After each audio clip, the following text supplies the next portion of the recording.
E tem uma coisa que me impressiona, eu não sei se o Lucas e vocês vão me dizer se isso é verdadeiro ou não,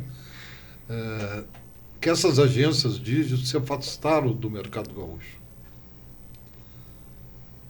Na verdade, eu não diria as agências digital ou as agências, como eu vou explicar. Eu acho que primeiro, complementando o Faber, né, eu acho que hoje nós nos consideramos, né, uma agência completa, então uma agência, entre aspas, tradicional para o mundo de hoje, então vamos pensar assim, né, e a gente tem uma estratégia, isso é muito legal na nossa história, né, a gente estava te falando antes sobre a nossa nova sede em São Paulo. A gente completou 5 anos nesse ano também, agora em julho, que nós estamos em São Paulo. Então já complementa isso, né? Me diz quantos parceiros, o que é o conjunto. Exato, então acho que assim, só complementando, hoje nós somos uma agência tradicional, o nosso posicionamento, e eu acho que, retomando antes, te respondendo antes, a primeira pergunta de antes, eu acho que principalmente a Brivia, ela saiu um pouco, né? Mas ela tem uma entrega, ela está quase numa entrega de software do que uma entrega de comunicação pura, então acho que um pouco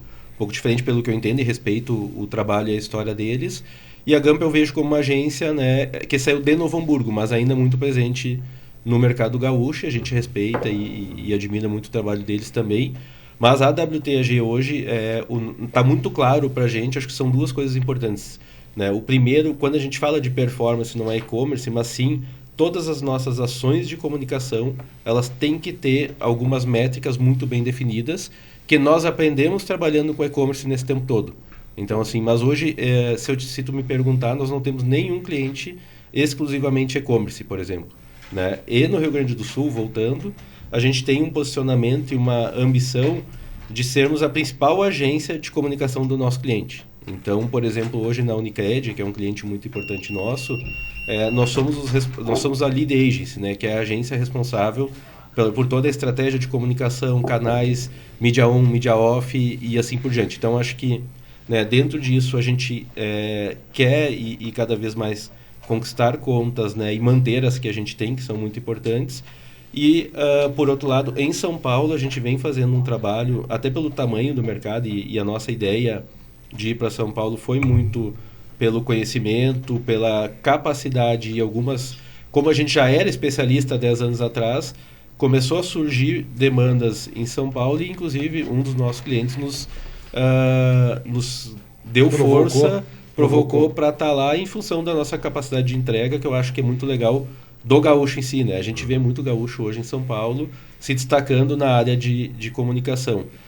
Mas em São Paulo, a nossa característica é de ser especialista com grandes marcas. Então, por exemplo, na Unilever, a gente tem inúmeros projetos com inúmeras marcas. Por exemplo... Mas vocês chegaram lá, hein? É muito legal essa história, porque nós montamos...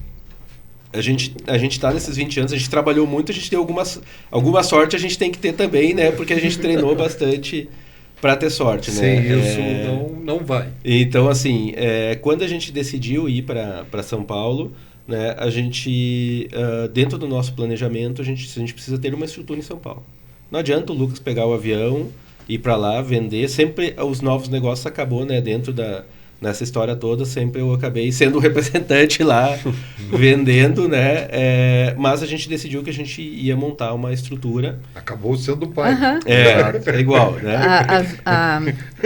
A veia de vendedor tá aí, né? Exatamente, né? Então a gente acabou indo e dentro do nosso planejamento era nós vamos investir X mil reais, né? E vamos contratar a equipe local. Então, desde uma pessoa de novos negócios, atendimento, né, planejamento, algumas coisas assim, para prospectar. Gauchinhos, né? Paulistas ou tudo paulista, porque estudava lá, aquela coisa toda. Relacionamento. Né? E a gente acabou, dentro das prospecções, a gente fechou alguns projetos interessantes. Lá por novembro, a gente fez uma prospecção na Unilever, bem prospecção mesmo, e na época, inclusive, né, foi no peito na raça? Foi através de um contato da Marina, que era uma pessoa que trabalhou com a gente, que abriu a porta e eu fui lá apresentar a WTAG.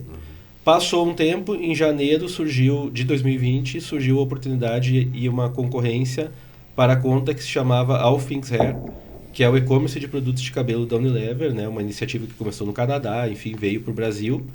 E nós ganhamos a concorrência, então na época era atendida por uma grande agência de performance brasileira. Em fevereiro a gente começou a atender e em março veio a pandemia.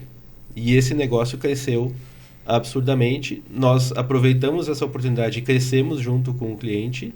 E desde lá a gente ainda atende, né, hoje virou tudo para cabelo. Então esse foi um case de brand performance que chegou no nosso modelo atual, onde a gente, por testes AB, né, de comunicação, seja de mensagem nas redes, de e-mail, de mídia, a gente provou que a brasileira entendia melhor a mensagem quando a gente chamava o Things Hair de tudo para cabelo.